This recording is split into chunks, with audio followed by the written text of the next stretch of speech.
Hello, my dear students of 10th standard. And once again, I welcome you back to my class of social science. And we are now going to discuss.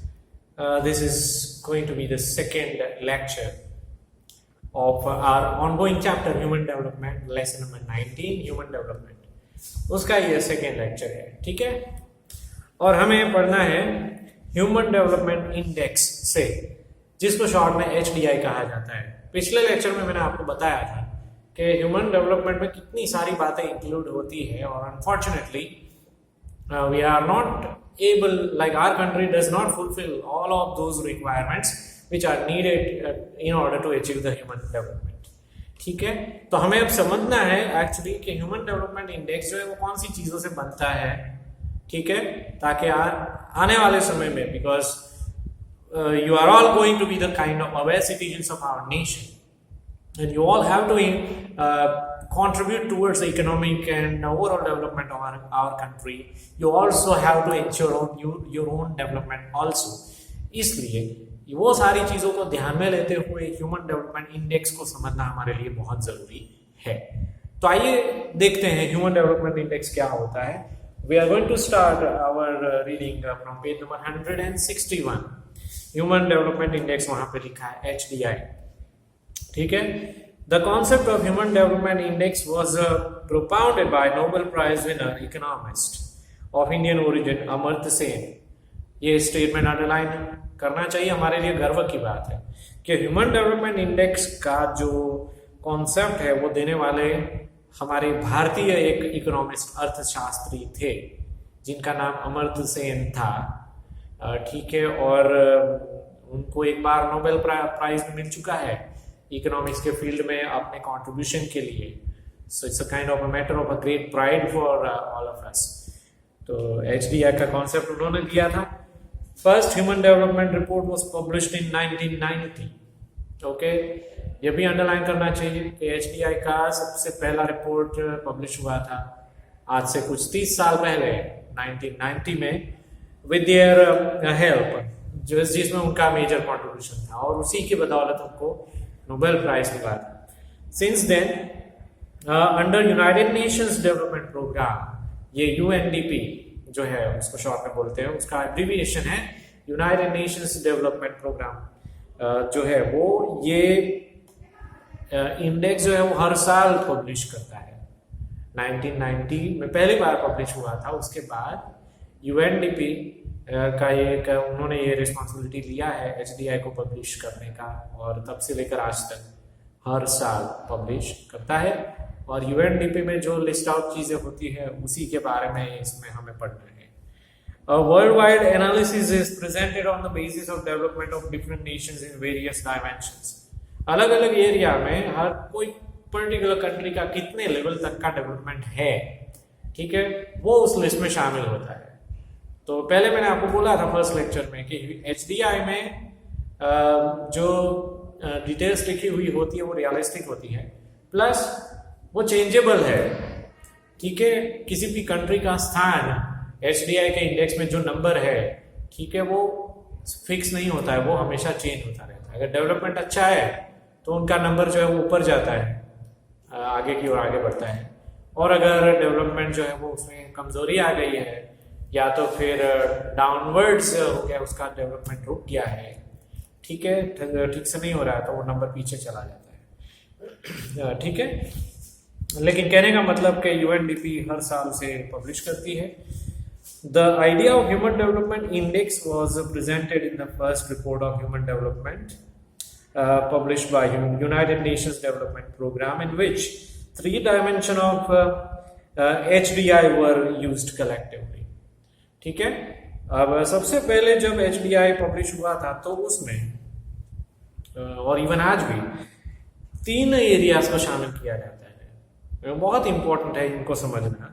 पहला area है average as, दूसरा है knowledge, और तीसरा है living standard. Living standard का सीधा जो रिलेशन है वो पर कैपिटा इनकम से है, ठीक है। So obviously average age, knowledge and living standard, these are the 3 major criteria okay, according to which the human development is measured. Human development index of any nation is determined on the basis of these three dimensions. Till 2009, above mentioned three indicators were used to determine human development index by UNDP to prepare a report. ठीक है, ये तीनों concept जो है वो आज भी main है, लेकिन टिल 2009 ये तीन कॉन्सेप्ट को ही ध्यान में रखा जाता था. यहाँ पे स्टेटमेंट का मतलब ये है कि टिल 2009 ये तीन कॉन्सेप्ट जो लिस्ट आउट किए गए हैं, एवरेज एज, नॉलेज और लिविंग स्टैंडर्ड, इन तीनों को ही ध्यान में लिया जाता था ह्यूमन डेवलपमेंट मेजर करने के लिए. लेकिन उसके बाद उसमें भी बदलाव आया है, यानी कि 2009 के बाद चेंज आया है. ठीक है, for this a new technique is being used since 2010. करीबन कुछ 10-11 सालों से अब एक नई टेक्निक जो यूएनडीपी है वो यूज कर रहा है. ओके, और उस टेक्निक के मुताबिक हम ये मेन फील्ड्स को हम कवर करेंगे.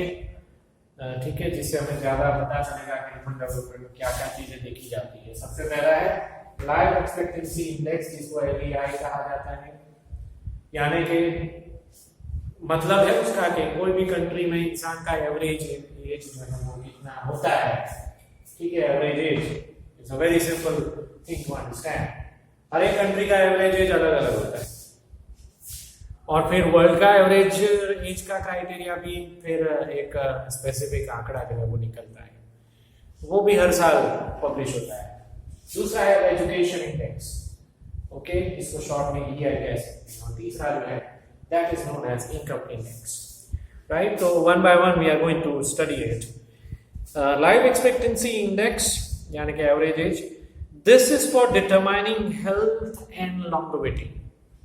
ओके, हमारा यानी ह्यूमन बींग्स का, ह्यूमन पॉपुलेशन का हेल्थ और उनके लाइफ की लेंथ, नंबर ऑफ ईयर्स के हिसाब से उसमें यह देखा जाता है कि सो एंड सो कंट्री में लगभग कोई भी इंसान ऑन एन एवरेज कितना जीता है, कितने सालों तक जीता है. Okay, it's very easy to understand. So at the time of birth an infant predicting for that, for how many years will the infant survive is known as life expectancy. अब ये life expectancy का definition है यहाँ पे, जिसको underline आपको करना चाहिए कि what is life expectancy. अगर ऐसा क्वेश्चन आए तो you should write this statement. Okay, at the time of birth an infant predicting for how many years will the infant survive is known as life expectancy. बच्चे का जन्म होता है, ठीक है, तब से प्रेडिक्ट किया जाता है कि लगभग इस कंट्री की सिचुएशन के मुताबिक बच्चा कितने साल जिएगा ऐसी उम्मीद है. ठीक है, तो उसी कॉन्सेप्ट को लाइफ एक्सपेक्टेंसी कहा जाता है. ऑब्वियसली वो चीज तय नहीं होता है कि कोई भी इंसान इतना ही जिएगा, ऐसा नहीं है. लेकिन यहाँ पे एवरेज एज सभी का मेजर की जाती है, और उसके मुताबिक अगर कोई प्रॉब्लम नहीं आता है किसी इंसान को, बीच में कोई सडन डेथ अगर कोई नहीं होती है, एक्सीडेंटल डेथ या व्हाटएवर, या कोई फिजिकल डिफेक्ट नहीं होती, तो इट इज एक्सपेक्टेड कि वो सो एंड सो कंट्री की जितनी भी एवरेज एज है उतना तो वो बच्चा जो है वो जिएगा ही, शायद उससे ज्यादा भी जी सकता है. ऑब्वियसली कोई अगर प्रॉब्लम आता है बीच में और सडन डेथ हो जाए तो उससे कम भी जी सकता है.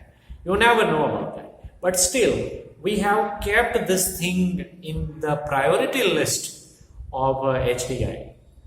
लाइफ एक्सपेक्टेंसी रेट ऑब्वियसली जिस कंट्री में ज्यादा है तो वहां पे ह्यूमन डेवलपमेंट ज्यादा है. फॉर एग्जाम्पल अगर हम कंपैरिजन करें तो जापान में लाइफ एक्सपेक्टेंसी रेट जो है वो वर्ल्ड में सबसे ज्यादा है, 84 ईयर्स का है. So on an average, a person lives for about 84 years there in Japan. ठीक है, ऐसा भी नहीं है कि हर एक लोग 84 ईयर्स जीते, ऐसा कुछ नहीं है. लेकिन नॉर्मल सिचुएशन में अगर उसको कोई बीच में कोई प्रॉब्लम नहीं आता है तो इंसान 80 ईयर्स तो आराम से क्रॉस कर ही लेता है, जो है कि एक बहुत अच्छा लेवल हम कह सकते हैं. उसके मुताबिक अगर कंपैरिजन किया जाए इंडिया का, तो इंडिया का तो काफ़ी कम है। ओके, कम से कम 15-16 साल कम है 84 के मुकाबले। सो इस कंपैरिजन से हमें पता चलता है कि हमारा डेवलपमेंट में हम लोग कितना पीछे हैं। ओके, अब अकॉर्डिंग टू ये, क्योंकि टेक्स्ट बुक में ये जो डेटा लिखा हुआ है वो काफ़ी पुराना है, इसलिए जब ये लिखा गया था उसको हम मान के चलेंगे। अदरवाइज लेटेस्ट डेटा अगर आपको चाहिए तो आप इंटरनेट पे इसका सर्च कर सकते हैं। ठीक है, तो बहुत आसान है इसको सर्च करना, आपके पास तो इंटरनेट आजकल अवेलेबल होता ही है, तो you can easily search that data. Okay, for which the highest 83.6 years and the lowest is 20 years have been set. Okay, जो लोएस्ट एज है लाइफ एक्सपेक्टेंसी के मुताबिक वो 20 ईयर्स होती है और हाईएस्ट 83.6 माना गया है। यानी when this detail was written in the book, उस समय का डेटा के मुताबिक इतना है। अब ये नंबर्स भी आप तो चेंज हो गए होंगे। ठीक है, as per human development report, life expectancy in 2015 was 68 years. जो मैंने आपको आगे बताया, जापान का एग्जांपल देख के जो 84 है, ठीक है, और ऑब्वियसली इंडिया का अगर देखा जाए तो 68 ईयर्स है। एक अच्छा खासा अचीवमेंट है वैसे देखा जाए तो, क्योंकि आज़ादी के समय में हमारा लाइफ एक्सपेक्टेंसी रेट जो है काफ़ी कम था, 32 ईयर्स ही था। आपको शायद सुन के ताज्जुब लगेगा, but at the time of independence in 1947 our life expectancy rate was only 32 years. It was terribly low, but since then पिछले 70 years से ज्यादा हो गए उसको आज़ादी को प्राप्त हुए, तो उसमें अच्छा खासा लेवल हमारा बढ़ा है। ओके, तो ये था LEI के बारे में। Now the second concept is education index, which is also known as EI. Its two sub-directions are as follow: mean years of schooling, that is MYS, and the second one, second one बाद में देखेंगे, लेकिन mean years of schooling MYS का क्या मतलब होता है? तो स्कूल में जाते हुए बच्चों की यहाँ पे बात है। It is the years spent in the school by an adult till the age of 25 years. 25 साल का जब तक होता है इंसान, उसकी उम्र होती है 25 साल तक की, तब तक उसने स्कूल में कितने साल पढ़ा है, ओके, उसका गिनती यहाँ पे किया जाता है। तो वो 25 सालों के दौरान जो स्कूल में पढ़ाई किया है उसका मैक्सिमम लिमिट रखा गया है 13.3 ईयर्स और लोवेस्ट जो है वो 0 ईयर्स रखा गया है। ठीक है, so according to that, according to Human Development Report in 2015, average of schooling in India was 5.4 years only. ये भी बहुत टेरेबल डिटेल है हमारे लिए। अभी बेसिकली बड़ा होगा वो डिजिट, लेकिन 2015 के मुताबिक until the age of 25 years, ठीक है, हमारा एवरेज नंबर ऑफ ईयर्स जो हम स्कूल में स्पेंड करते थे 2015 तक, वो सिर्फ 5.4 ईयर्स था। इसका मतलब ये ऐसा नहीं कि हमारे ऊपर वो लागू पड़ता है। ऑब्वियसली हम और मैं और आप सभी लोग एटलीस्ट अभी, क्योंकि आप 10th स्टैंडर्ड में हो, तो at least you can say that कि हमने तो स्कूल में 10 साल तक पढ़ाई किया है, तो ये 5.4 फिगर कहाँ से आया? काफी सारे बच्चे ऐसे भी हैं जिन्होंने 0 ईयर्स का स्कूलिंग किया है।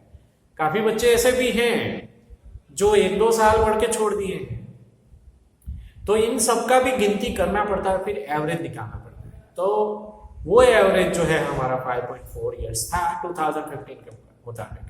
अभी थोड़ा सा बड़ा होगा होपफुली, ठीक है, लेकिन इंडिया में उस वक्त 5.4 था। Second, expected years of schooling, जो कि पहला हमने जो सब डायरेक्शन जो था वो MYS देखा, जो सेकेंड सब डायरेक्शन है वो EYS है, that is expected years of schooling. यानी कितने नंबर ऑफ ईयर्स का स्कूलिंग एक्सपेक्ट किया जाता है UNDP के द्वारा, कि इतने साल का तो स्कूलिंग होना ही चाहिए, तब जाके डेवलपमेंट है, अदरवाइज नहीं है। approximate years that a child of 5 years will spend in school. For this, highest 18 years and the lowest 0 years has been decided. Highest number of years यानी कि 18 years का स्कूलिंग होना चाहिए, ठीक है। फिर इससे ज़्यादा भी नहीं होना चाहिए, 25 साल की एज तक स्कूलिंग, यानी कि यहाँ पे स्कूल कॉलेज हम सबकी बात कर रहे हैं, ऐसा नहीं कि स्कूलिंग कॉलेजिंग वो सब अलग होता है, ऐसा नहीं है। तो हाईएस्ट 18 इयर्स और लोएस्ट जो है वो 0 माना जाता है। Average years of schooling index is 11.7 years. Schooling index का एवरेज जो है वो टोटल मिला के 11.7 इयर्स है, ठीक है। और इंडिया में 2015 में 5.4 इयर्स था, right. Now the third one is income index, जो जिसका सीधा ताल्लुकात है वो लाइफस्टाइल के साथ है। जाहिर सी बात है, हमारा जितना अच्छा इनकम है उतना अच्छा हमारा लाइफस्टाइल होता है। अगर इनकम अच्छा नहीं है तो लाइफस्टाइल इतना अच्छा नहीं होता है, ओके। इसलिए ब्रैकेट में लाइफस्टाइल लिखा है। For determining subsistence gross domestic product per capita GDP is replaced by gross national income, ठीक है। अब पहले ये ग्रॉस नेशनल इनकम जो था वो वर्ड हम यूज करते थे, आजकल हम जीडीपी यूज करते हैं, ग्रॉस डोमेस्टिक प्रोडक्शन, ठीक है। Per capita according to human development report 2005, per capita gross national income was $5,497, while per capita gross domestic product was $5,238, ठीक है। ये पर कैपिटा इनकम जो है उसका गिनती वर्ल्ड लेवल पे किया जाता है, इसलिए उसको कॉमन करेंसी डॉलर्स में हम गिनते हैं। यूएस डॉलर्स वो वर्ल्ड की सबसे कॉमन करेंसी है, ठीक है। इसलिए ये सारे कॉन्सेप्ट, मनी रिलेटेड कॉन्सेप्ट अगर गिनती करना होता है तो obviously it is calculated as per the US dollars, okay. अगर आपको रुपीज के साथ कंपैरिजन करना है इसका, तो पर्टिकुलर डे का रुपीज के साथ डॉलर का एक्सचेंज रेट क्या है वो इंटरनेट से फाइंड आउट करके आप इसका कंपैरिजन आप रुपीज में भी कर सकते हो। हालांकि वो जरूरी नहीं है, लेकिन इनकेस अगर आपको करना है तो आजकल जैसे $1 के सामने इंडियन रुपीज का रेट है कुछ 75-76 जैसा चल रहा है आजकल, ठीक है। तो 2015 में जो सिचुएशन था उसके मुताबिक पर कैपिटा ग्रॉस नेशनल इनकम जो था वो 5,497 पर कैपिटा ग्रॉस नेशनल इनकम की यहाँ पे हम बात कर रहे हैं, ठीक है। वो $5,497 था, जबकि पर कैपिटा ग्रॉस डोमेस्टिक प्रोडक्शन जो था उससे थोड़ा सा नीचे था, 5,238। For calculating per capita income, any of the nation's income is calculated on the basis of currency of United States. जो मैंने आपको बताया वही चीज अब यहाँ पे लिखी गई है कि यूनाइटेड स्टेट्स की जो करेंसी है डॉलर, यूएस डॉलर, वो कॉमन करेंसी मानी जाती है और उसके हिसाब से ही गिनती किया जाता है, ठीक है। अब थिंग्स टू नो उसमें लिखा गया है, पेज नंबर 162 में आगे बढ़ेंगे हम। For calculating human development index, highest and lowest value of every criterion is decided, okay. हर एक क्राइटेरियन का हाईएस्ट और लोएस्ट जो लेवल है वो गिना जाता है। Every index is calculated according to formula, हर एक इंडेक्स का फॉर्मूला के मुताबिक गिनती होता है। On the basis of human development index is obtained, its rate is between 0 to 1 for any country. HDI depicts the difference that has to be covered to reach maximum 1. HDI maximum 1 के मुताबिक माना जाता है, lowest है वो 0 है। हालांकि ये चीजें आपके कोई भी आंसर में नहीं आएगी, सिर्फ जनरल जानकारी के लिए ही लिखा गया है। तो ये जो 0 to 1 के बीच का जो डिफरेंस होता है, this difference is useful in comparing human development between various nation, okay. 0 point something something ऐसा लिखा जाता है, जो नीचे एक टेबल दिया है उसके जरिए आप डेफिनेटली उसको स्टडी कर पाओगे, ठीक है।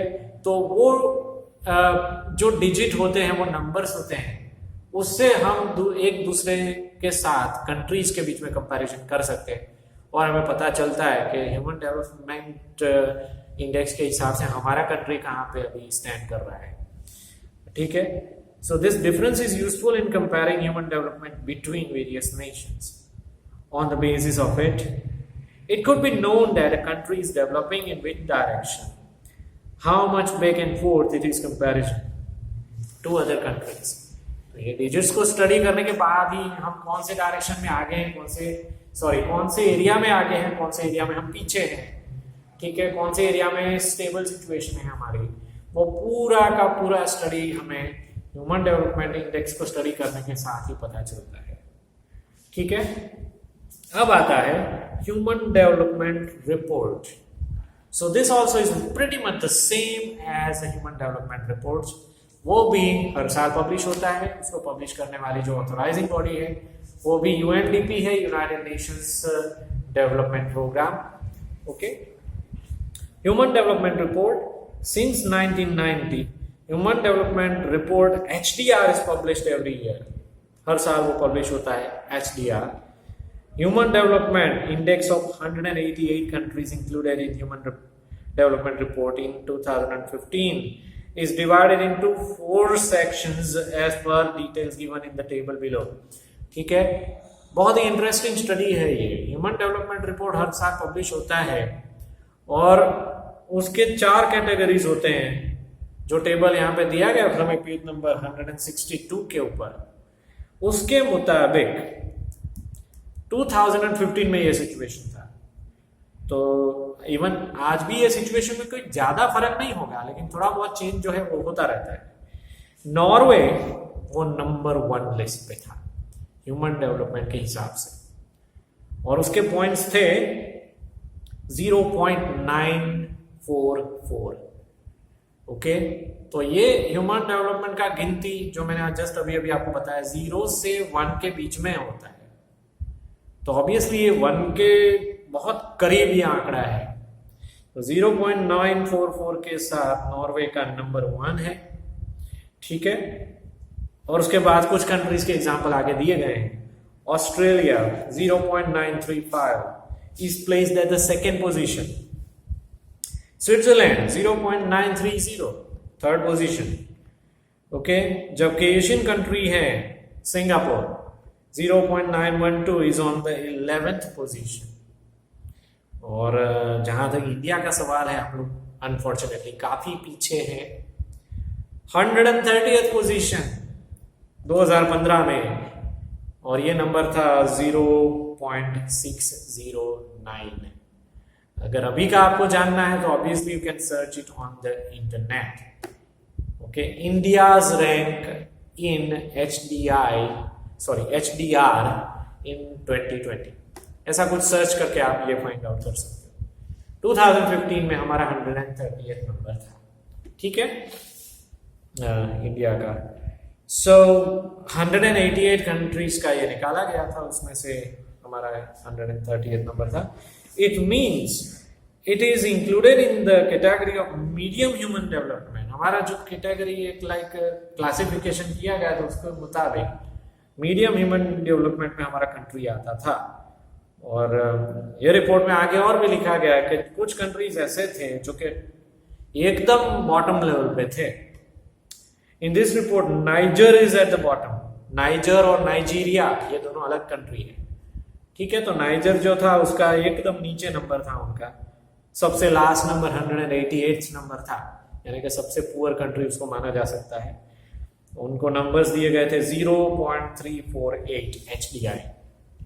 Okay, so this table is a very interesting table for us to study, ठीक है। जिसमें हाई ह्यूमन डेवलपमेंट में आने वाले कंट्रीज जो है वो है Norway, Australia, Switzerland, Denmark, Netherlands, America, Singapore, Britain, Japan, France. ये सारे कंट्रीज को हम मान सकते हैं जो सबसे पहला क्लासिफिकेशन है, टॉप कंट्रीज हैं ये। दूसरे रैंक में आते हैं हाई ह्यूमन डेवलपमेंट, जिसमें Russia, Malaysia, Iran, Sri Lanka, Mexico, Brazil, China, Thailand, Jamaica, ये सारे कंट्रीज हाई ह्यूमन डेवलपमेंट में आते हैं, ठीक है। तीसरा है मीडियम ह्यूमन डेवलपमेंट, जिसमें हमारा इंडिया जो है वो शामिल है। इंडिया के अलावा Indonesia, Philippines, south Africa, Iraq, ठीक है। और चौथा जो है वो लो ह्यूमन डेवलपमेंट, उसमें जो सबसे बॉटम लेवल के कंट्रीज हैं, Kenya, Pakistan, Nigeria, Zimbabwe, niger, ठीक है, जिनका सबसे लो लेवल पे डेवलपमेंट है। अब ऑब्वियसली सारे कंट्रीज के नाम यहाँ पे नहीं है, हमें याद रखना चाहिए कि टोटल मिला के 188 कंट्रीज थे। 2015 का लिस्ट है ये, तो obviously only a few countries names are given over here. तो डिटेल में तो ऑब्वियसली उसका हम इंटरनेट से के माध्यम से ही हम जान सकते हैं।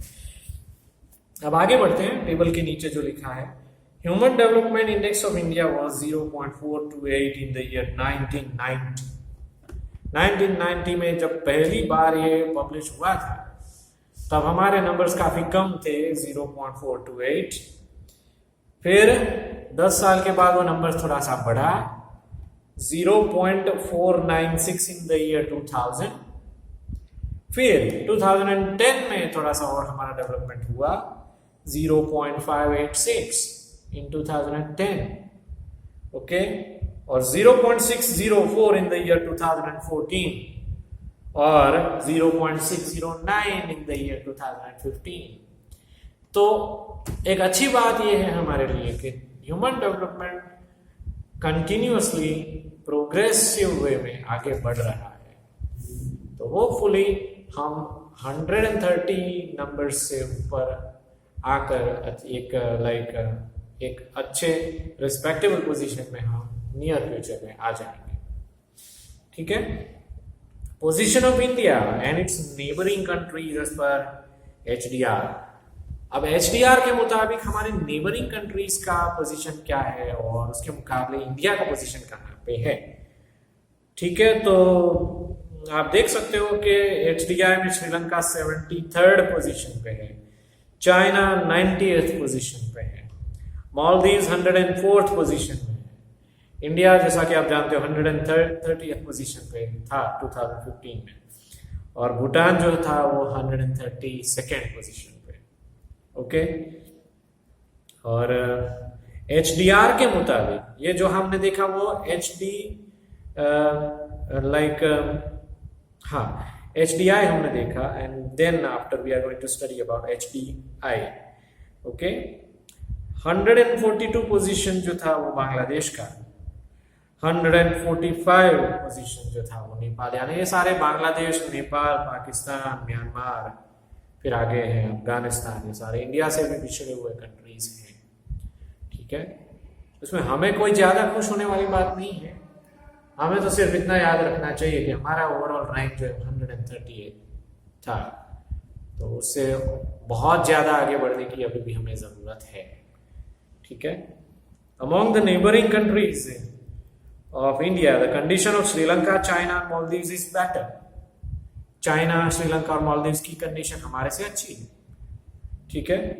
लेकिन भूटान, बांग्लादेश, नेपाल, पाकिस्तान, बांग्लादेश, म्यांमार और अफगानिस्तान के मुकाबले हम आगे हैं, इतना हम कह सकते हैं, ठीक है। तो ये सारे टेबल्स को आपको ध्यान से, इत्मीनान से, अच्छा खासा टाइम देते हुए आपको स्टडी करना है, और अगर हो सके तो उसका इंटरनेट पे स्टडी करके आज की पोजीशन के बारे में भी आप फाइंड आउट कर सकते हो, इंडिया का आज का पोजीशन, दूसरे देशों का भी you may find out, okay, from the internet, ठीक है।